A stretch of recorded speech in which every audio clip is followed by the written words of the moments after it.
เกิดใหม่ขอทุกคนลุกยืนขึ้นในนมัสการพระเจ้าพระเจ้า Please all stand up if you are able to and we'll sing in honor of the Lord.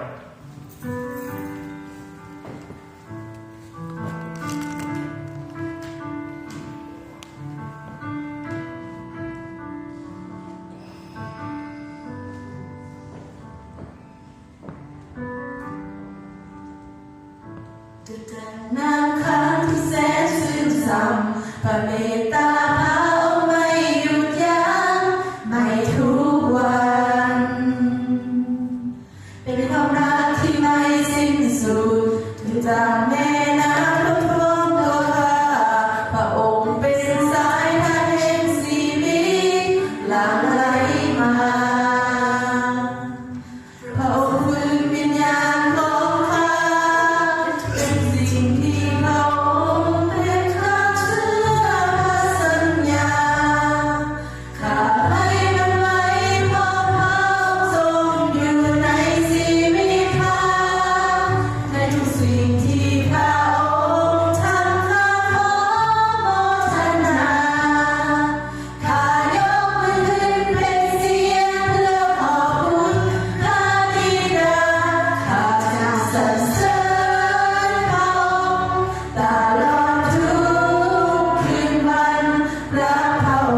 The song honor our Lord. ต่อไปให้เขามองใจและนึกถึงพระเจ้าอธิษฐานรวมกัน Let us bow our head and let's pray together.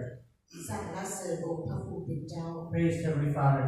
พระนามของพระองค์เป็นพระนามเดียวที่ลูกเคารพและบูชา Your name is the only name that we worship, เป็นพระนามที่สัตย์ซื่อและเที่ยงธรรม and the name the truth, เป็นพระนามเดียวที่รักษาลูกทุกเวลา and the name that protects us. ขอบพระคุณพระองค์ในวันนี้ We give you thanks for today, ขอบพระคุณพระองค์ได้ให้ชีวิตใหม่ลูกในวันนี้ and we give you thanks for the brand new life you give us today. ได้ให้เวลาลูกเข้ามาในพระวิหารอันที่ศักดิ์สิทธิ์ขององค์พระผู้เป็นเจ้า And let us have this opportunity to come in here. ขอพระวิญญาณบริสุทธิ์ทรงแตะต้องทุกดวงใจ May the Holy Spirit reach out and touch each and every one of us in this room today. ทุกชีวิตในห้องนมัสการนี้ Everyone. ให้ลูกได้เข้าใจพระธรรมที่ลึกลับขององค์พระผู้เป็นเจ้า And please let us understand all your message. สิ่งไหนบ่แม่นน้ำพระทัยของพระผู้เป็นเจ้าของพระองค์เจ้าอยากให้เกิดขึ้นในที่นี้ Whatever that's not according to your will, don't let it happen in our lives. หรือว่าเวลานี้ให้เป็นเวลาของพระวิญญาณบริสุทธิ์นำพา We give this time for the Holy Spirit to guide us. ลูกสรรเสริญขอบพระคุณในพระนามพระเยซูคริสต์เจ้าเอง We give you thanks in Jesus' name, our Lord. Amen. ขอเชิญทุกคนนั่งลง Please sit down. Now we have scripture reading in English. It's going to be by Mr. Bob Coupin. And now it's by me too.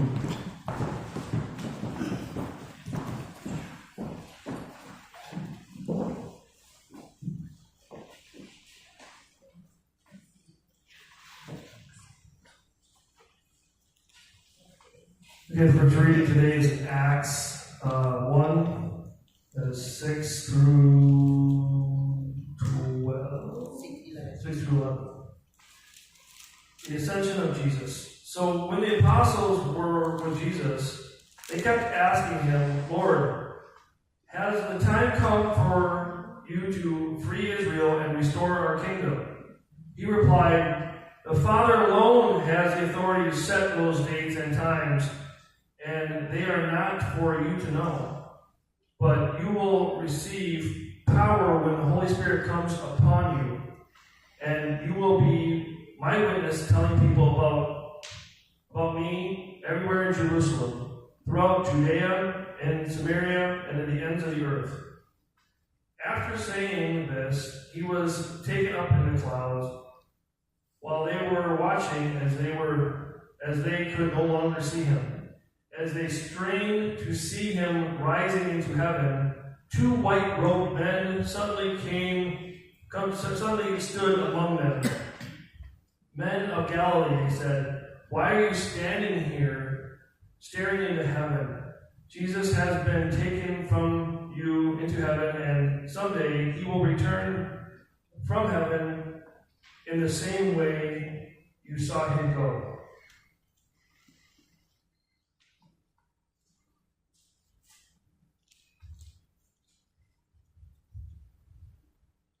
The second reading is Revelation 22, 12 through 14. Look, I am coming soon, bringing my reward with me to repay all the people according to their deeds. I am the Alpha and the Omega, the first and the last, the beginning and the end. Blessed are those who wash their robes. They will be permitted to enter through the gates of the city and eat the fruit of the tree of life.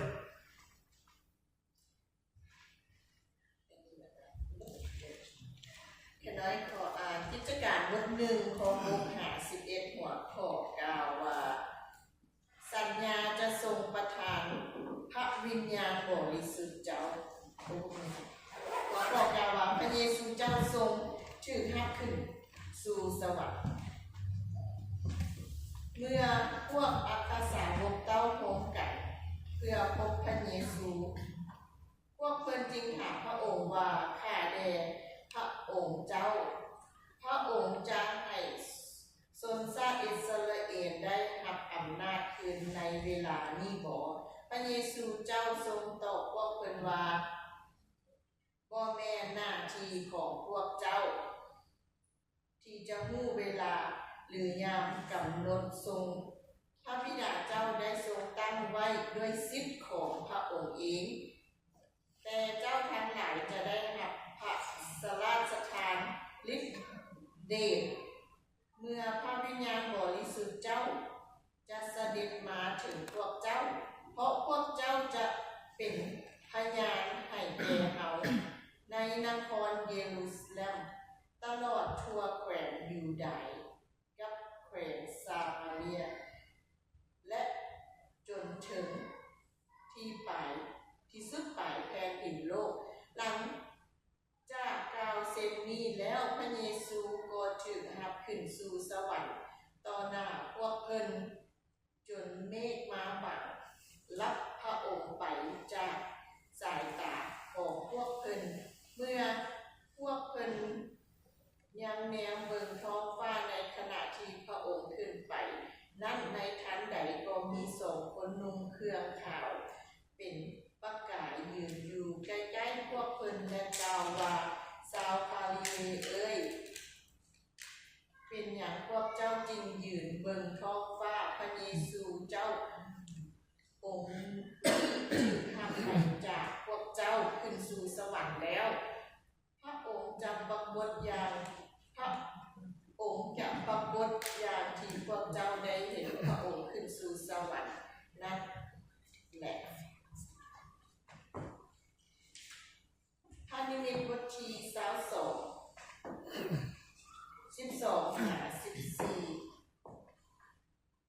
เบิ่งแม่เฮาจะมาในวัยนี้เฮาจะเอา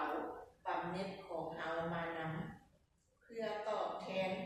ตามการปฏิบัติของแต่ละคนเฮาคืออาลาฟาและโอเมก้าเป็นผู้กบ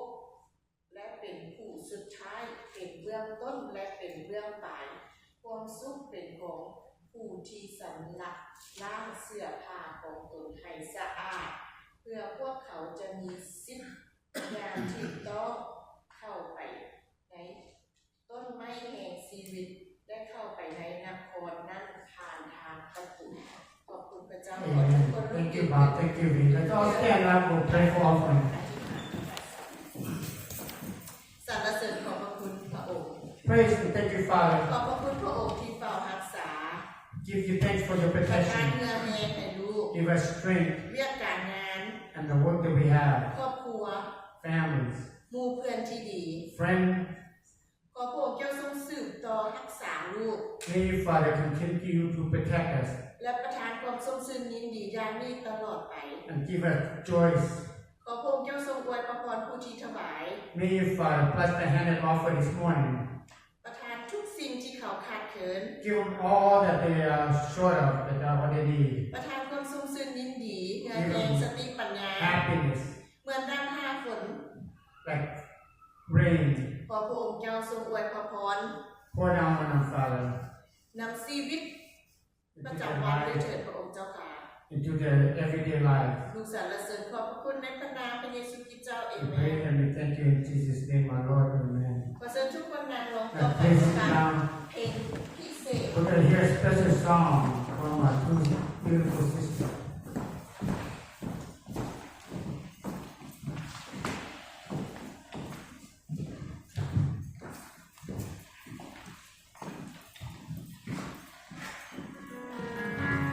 ข้าไว้วางใจในพระเจ้า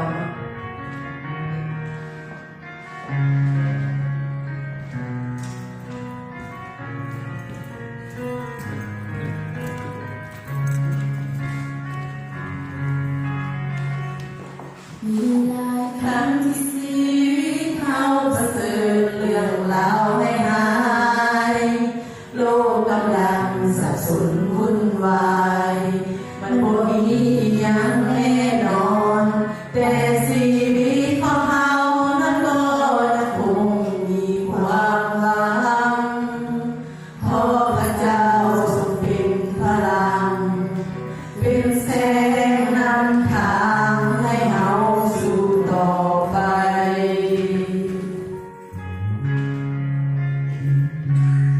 มีหลา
พี่น้องทุกคน สวัสดี Good morning church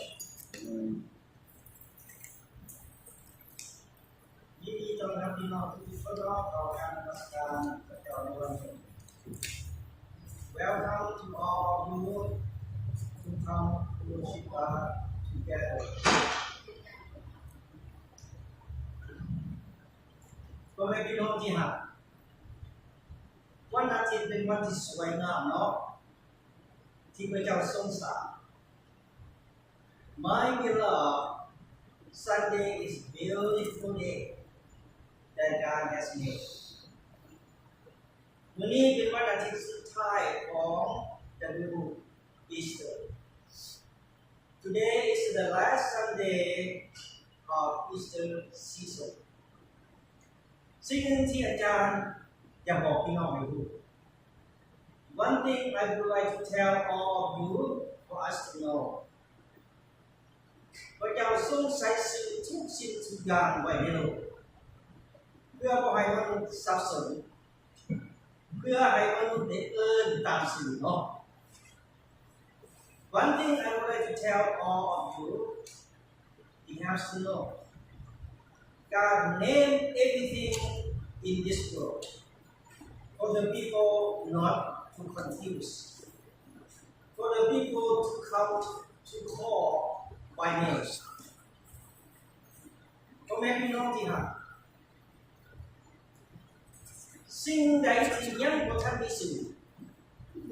สิ่งนั้นยังพระเจ้ายังบ่ทันได้สร้างขึ้นมาทีหลัง My beloved, the thing not yet to have the name, not yet God created for. แต่สิ่งใดที่มีสื่อสิ่งนั้นมีความจริงพี่น้อง But anything already have the name is real. ดังนั้นสวรรค์ก็มีจริงนรกก็มีจริงในพี่น้อง Yes. So heaven is real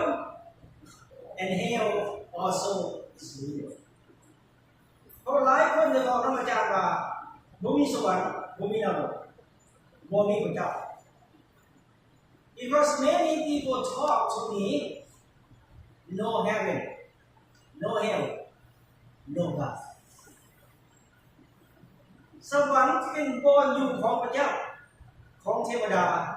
และเป็นบ่อนอยู่ของผู้ที่ตายโดยมีสมบัติ Heaven is the place for God to live,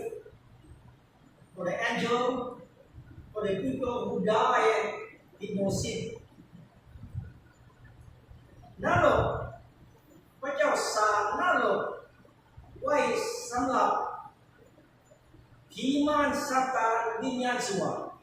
และคนตายยังมีบาปอยู่ God created hell for demon, devil, Satan, and bad spirits, and also the people who die with sin. วันนี้อาจารย์ขอบพระคุณพระเจ้าที่ได้เห็นพี่น้องทุกคนนั้นได้เข้ามายังพระวิหาร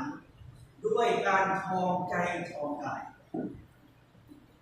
ด้วยจิตใจโมทนาและขอบพระคุณด้วยความซื่อสัตย์ยินดีที่เข้ามาหาพระเจ้า I give thanks to God to see all of you to come to the house of the Lord with humble hearts and joy to be with the Lord. อาจารย์ดีใจเห็นพี่น้องทุกคนรับการนมัสการรับการรับใส่พระเจ้าได้รับพระเจ้า I am so happy to see all of you to love to worship God, to love to serve the Lord and love God. อาจารย์เชื่อว่าพระเจ้าจะอวยพรพี่น้องทุกคน I believe God will bless each one of you. พระเจ้าพระบิดาทูลบูชาสรรเสริญขอบพระคุณพระองค์สำหรับธรรมคำของพระองค์ Father, we give thanks to you and praise to you for your words. พระองค์เป็นคนที่มีสิทธิ์ทำของคำของพระองค์ We are good people and righteous people because of your words and your teaching. พระเจ้าพระบิดาขอพระเจ้าทรงสืบต่อสอนให้พระองค์เป็นคนดีตลอดไปเถิด Father, may you continue to teach us for us to be good people forever. ขอบคุณสำหรับปัญญาที่สุดของพระเจ้าทุกเตือนเตือนใจทุกคนแต่อยู่ในคำสอนของพระองค์ Father, thank you for the Holy Spirit to remind all of us here for us to stay in your teaching. โดยพรบทนี้ของทุกคนเถิด Bless and protect all of us here. คุณจงกันข้าพเจ้าที่ทำงานพระองค์พระมหาเยซูคริสต์เจ้า Amen. We pray together in the name of Jesus Christ our Lord. Amen. วันนี้อาจารย์จะแปลปัญญาเรื่องการเสด็จกลับคืนสู่สวรรค์ขององค์พระเยซู Today I will share about Jesus' return to the heaven. พ่อแม่พี่น้องที่มาหลังจากองค์เยซูขึ้นสู่สวรรค์หลังจากคนตาย My beloved, after the Lord God Jesus, He rose to life after death. พระองค์ได้ทำหน้าที่ในโลกนี้พระองค์ได้อยู่ในโลกนี้เป็นเวลา40 วัน 40 คืน After the Lord God Jesus, He rose to life after death. He worked and He was in this world for 40 days and 40 nights. องค์พระเยซูยังปรากฏแก่พวกสาวกเป็นเวลาหลายครั้งด้วยกัน The Lord God Jesus, He also appeared to His disciples for many times. และองค์พระเยซูได้ปรากฏแก่ประชาชนเป็นจำนวนหลวงหลายแห่งน้อง And the Lord God Jesus, He appeared to the people, many people. เพื่อให้ประชาชนได้รู้ได้เห็นว่าองค์พระเยซูขึ้นสู่สวรรค์และองค์พระเยซูยังมีชีวิตอยู่ For the people to approve and agree, Jesus, He rose to life after death, and Jesus, He is alive. ดังนั้นพวกเราพี่น้องที่รักของพระเจ้าก่อนองค์พระเยซูกลับขึ้นสู่สวรรค์ My beloved, before Jesus returned to the heaven, พระองค์ทรงได้บอกสาวกของพระองค์และสั่งสาวกของพระองค์และประชาชนว่า Before Jesus He returned to the heaven, He told the people and His disciples. ท่านบอกว่าอย่าออกไปจากนครเยรูซาเล็มแต่ให้คอยรับของประทานไหนที่พระบิดาเจ้าของเขาได้สัญญาไว้ตามที่เขาได้บอกกับเจ้าไปแล้ว Do not leave Jerusalem, but wait for the gift. And I told you about the gift my Father promised. พ่อแม่พี่น้ององค์พระเยซูพระองค์หมายถึงพระองค์จะทรงพระวิญญาณบริสุทธิ์ของพระเจ้าลงมาอยู่กับสาวกของพระองค์ My beloved, the Lord God, He says, He promised to send the Holy Spirit of God to live with His disciples and His followers. เพื่ออย่างเพื่อมาช่วยและนำพาสาวกของพระองค์และประชาชน to help and to lead the people. พ่อแม่พี่น้องที่รักเพื่อให้ประชาชนของพระองค์และสาวกของพระองค์ได้มาเป็นพยาน For the people and His disciples to be the witnesses. พอสาวกขององค์พระเยซูได้อยู่ใกล้ชิดกับองค์เยซูเสมอ Because His disciple He used to be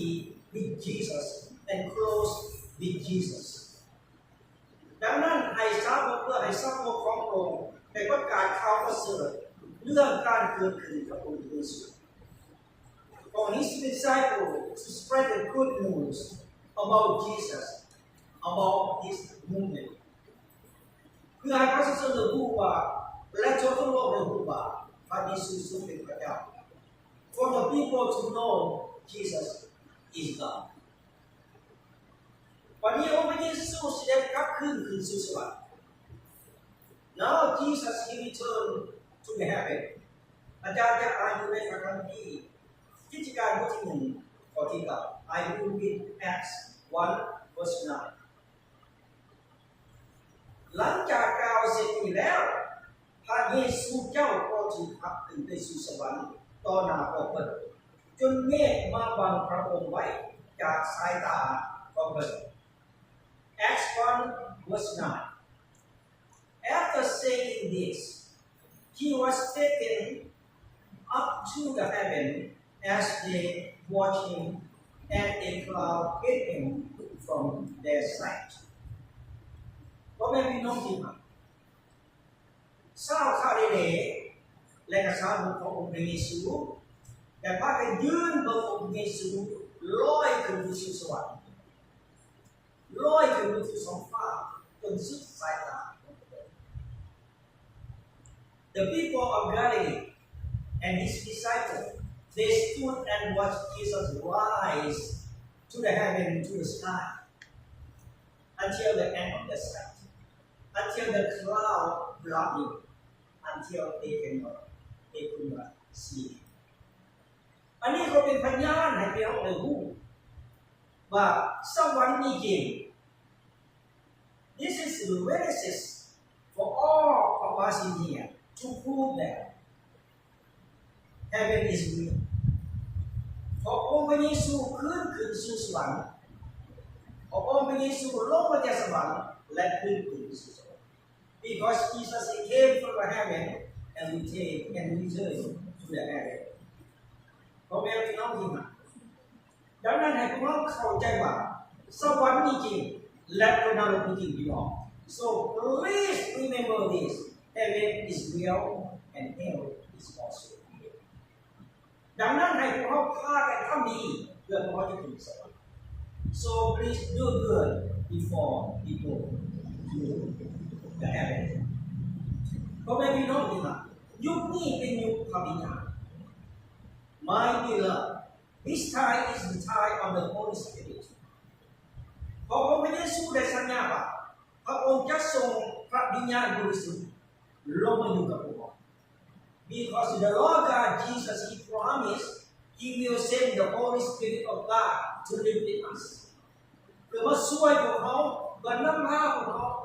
to help us to lead us. อาจารย์อยากให้พี่น้องเข้าใจอย่างครับเนี่ย So I would like to tell all of you for you understand clearly. พระวิญญาณบริสุทธิ์พระองค์จะทำความดีเสมอพี่น้อง The Holy Spirit will do always good things.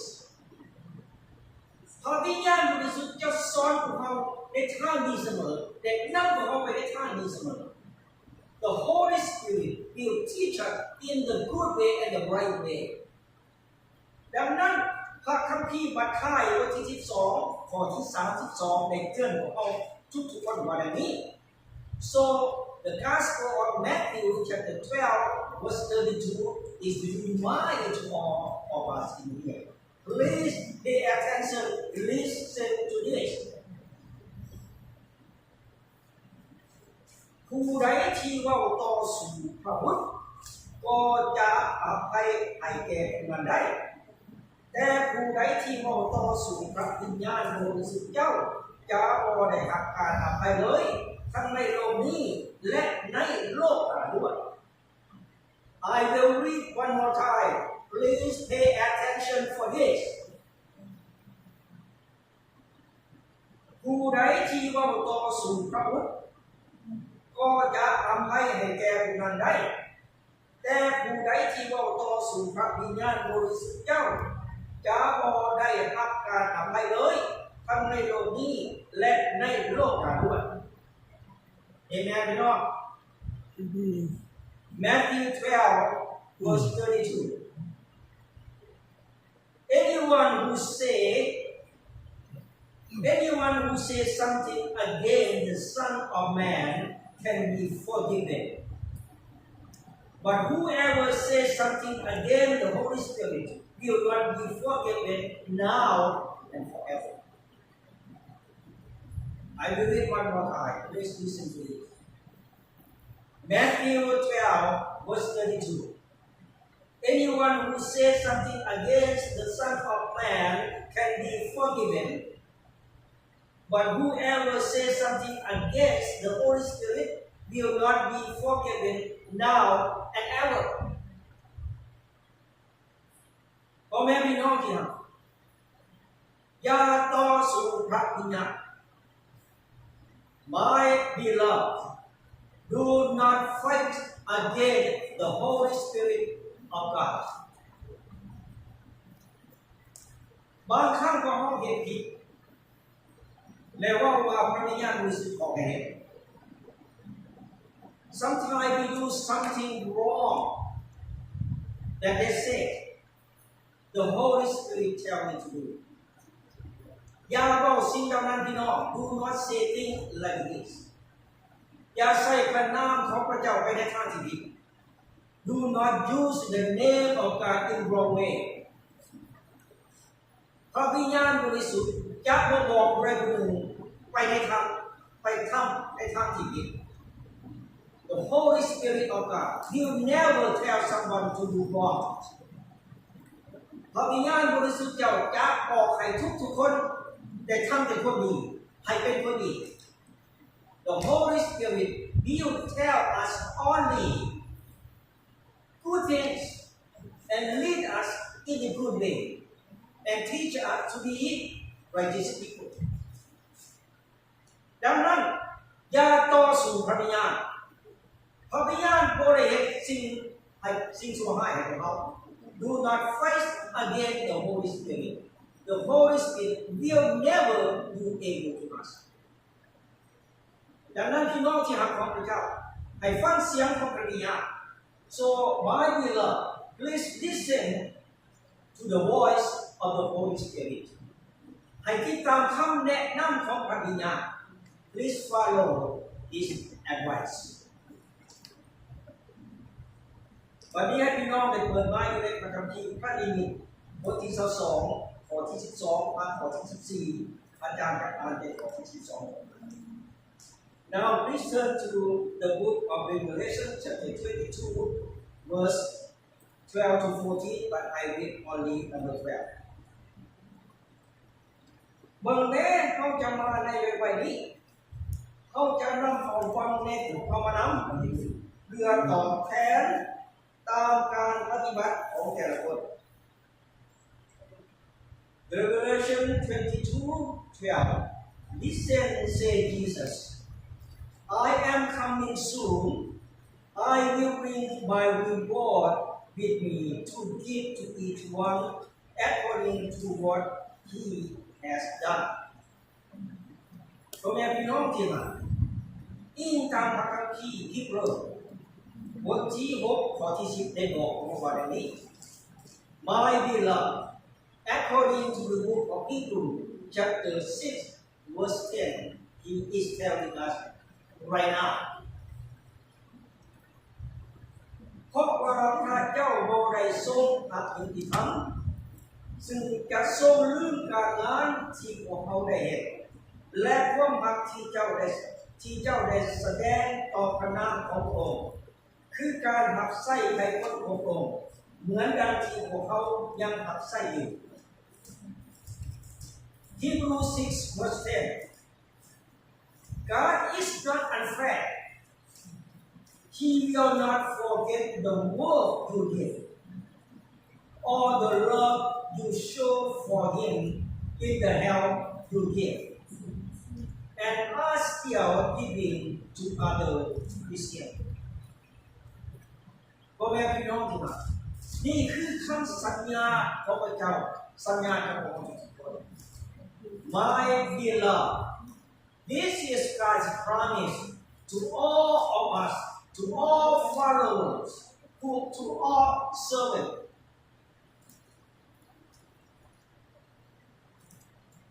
พระเจ้า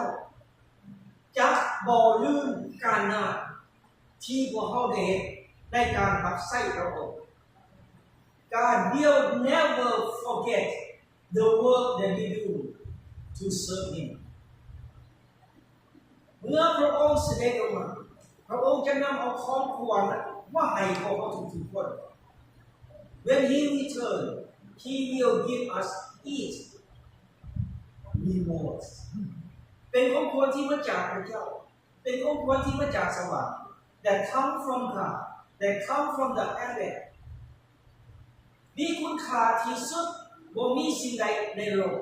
more valuable more than anything else in this world nothing compared to this world at all ดังนั้นพ่อแม่พี่น้องที่รักของพระเจ้าอาจารย์ขอให้ทุกๆคนได้สืบต่อในการรับใช้พระเจ้า My beloved I would like all of you please continue to serve the Lord ให้พี่น้องได้รับใช้พระเจ้าด้วยใจซื่นชมยินดี May you serve the Lord with all your heart with happy heart and pure heart แล้วพวกเราจึงจะได้รับของควรที่ล้ำค่าที่มาจากพระเจ้า Then we will receive the reward from God that more valuable พี่น้องจะได้ของควรจากพระเจ้าบ่ Do you want the reward from God? Yes. I want to hear more. Yes. Absolutely. Do you want to receive the reward from the heaven? Yes. Yes, thank you God for that. ถ้าอยากได้ของควรจากพระเจ้าต้องเป็นผู้รับใช้พระเจ้าเป็นบ่พี่น้อง Yes, amen. So if you want to get reward from God, you have to serve the Lord. Amen. No. Okay. วันนี้สิ่งหนึ่งที่อาจารย์อยากให้พี่น้องต้องได้จดจำถ้าพี่น้องตั้งใจฟังพี่น้องจะเข้าใจ So one thing I would like to remind all of you and tell all of you, and we must to remember that องค์พระเยซูทรงเป็นเบื้องต้นและเป็นเบื้องปลายยืนบนพี่น้อง Yes. Jesus He is the first and Jesus He is the end. The first one is Jesus. The end is Jesus. ดังนั้นองค์พระเยซูองค์นี้แหละพี่น้ององค์พระเยซูองค์นี้แหละที่จะนำพี่น้องไปเห็นก่อนที่พี่น้องอยากเห็น Hallelujah. Only Jesus He will take you to see the place you want to see. องค์พระเยซูองค์นี้แหละที่จะนำพี่น้องไปในสถานที่ที่พี่น้องต้องการจะอยู่ Only Jesus He will take you to the place that you want to stay. องค์พระเยซูองค์เดียวนี่แหละพี่น้องที่จะนำพี่น้องไปบนสุคติ Amen. Only Jesus Christ will take you to the place called peace and paradise. ดังนั้นพี่น้องที่รักของพระเจ้าให้พวกเราอยู่นับผู้ต้นและให้พวกเราอยู่นับผู้ปลาย Therefore, my brother and sister, please stay with the first and the end. He is Jesus Christ to save your life, to help all of you. Please stay with Him and love Him. เราได้ขอสรุปในบทนี้ของ conclusion ให้พวกเรามีความซื่อสัตย์ดีที่เรามีพระเจ้าองค์ทรงมีชีวิตอยู่ Please rejoice with God that He lives with us. He helps us with everything. God bless all of you.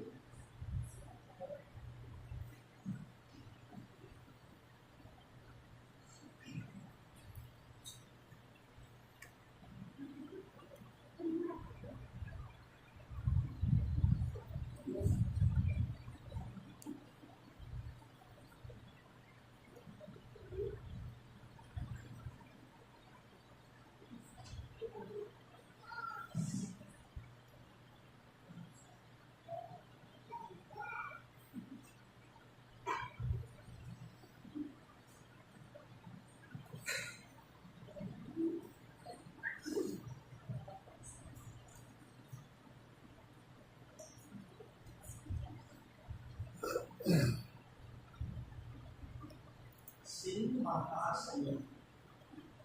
เป็นอาหารข้าวสุดท้ายขององค์เยซูที่รวมวิญญาณกับสาวกของพระองค์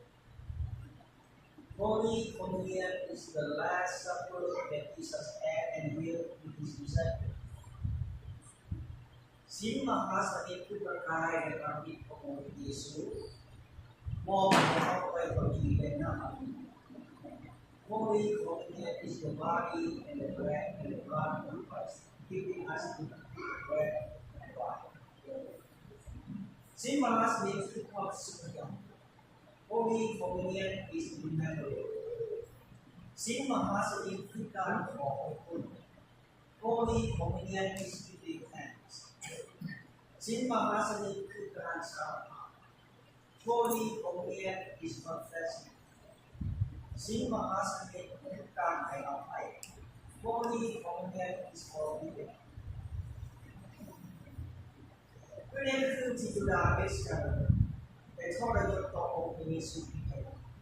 พวกเจ้าทรงจับเอาพระจีมาเมื่อโมทนาและขอคุณแล้วพวกเจ้าทรงรับพระจีและมีในแก่สาวกและเขาจงรับและตื่นเต้นนี่คือกายของน้องในสำหรับพวกเจ้าจงเห็นอย่างนี้โดยที่เป็นเขา In the night when he was betrayed, our Lord Jesus took bread, gave thanks, broke it, and gave it to his disciples, saying, Take and eat. This is my body given to you. Do this in the remembrance of me. หลังจากอาหารคำแรกพระองค์เจ้าทรงจับเอาจอบมาในอาการดังเดียวกันแก่เขาว่าจอบนี้เป็นจอบแห่งพระสังฆาไม่เพื่อเดือดร้อนเพื่อเอาไปเพื่อจะดึงจากจอบเป็นบันไดอยู่เพื่อดึงเขา Again, after the supper, he took the cup, gave thanks, and gave it for all to drink, saying, This cup is the covenant with my blood, shall be given for all people from forgiveness of sin. Do this in the remembrance of me.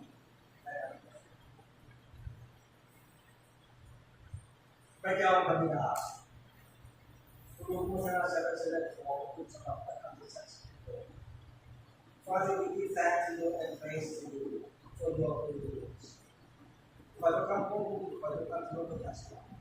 Your word is the word come from the heaven. ขอพระคำศักดิ์สิทธิ์ของพระองค์จงไว้กับพระเจ้าที่เป็นน้ำ May the Holy Word flow into the bread and wine. ขอให้พระที่เป็นน้ำกายที่สิ่งศักดิ์สิทธิ์ May the bread and wine become holy. เมื่อผู้ที่ได้ดื่มกับกายและกระดูกของพระองค์แล้วก็ผู้ที่มีความสุขใจในตัวพระเจ้า When we eat and drink your body and your blood, may all of us remember you forever. ดูบอกกันเข้าและทำในนามขององค์พระมหาเยซูเจ้า Amen. We pray together. In your name, Jesus Christ, our Lord. Amen.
โอเคขอทุกคนลุกยืนขึ้นออกเพลงนมัสการพระเจ้าพร้อมกันค่ะเป็นไปได้ Go stand up and sing in honor of the Lord.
Let us concentrate and let us pray together. สรรเสริญขอบพระคุณพระเจ้าพระบิดา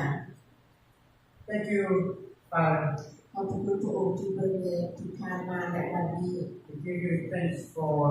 watching over us from the past unto this present day.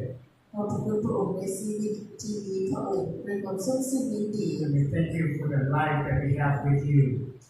ขอพระองค์จะทรงปกปักรักษาคุ้มครองลูกในชีวิตประจำวัน Therefore, Father, please protect each and every one of us every day. สิ่งใดเราไม่น่าประทัยของพระผู้เป็นเจ้าโปรดประทานอย่าเกิดขึ้นกับชีวิตของลูก Whatever that cannot according to your will, please don't let it happen in และ our นำทาง lives. ลูกไปทางที่ชอบธรรมอยู่เสมอ And lead us to the righteousness. ประทานสติปัญญาเหนือเหตุ Give us wisdom, knowledge, and strength. ประทานการรับใช้องค์พระผู้เป็นเจ้าด้วยความเข้มแข็ง Give us the will and the strength to serve you. ดูสรรเสริญขอบพระคุณในพระนามพระเยซูคริสต์เจ้าเอ We เมน praise and we thank you in Jesus' name, our Lord. Amen. ขอเชิญอาจารย์บุญเพ็ญ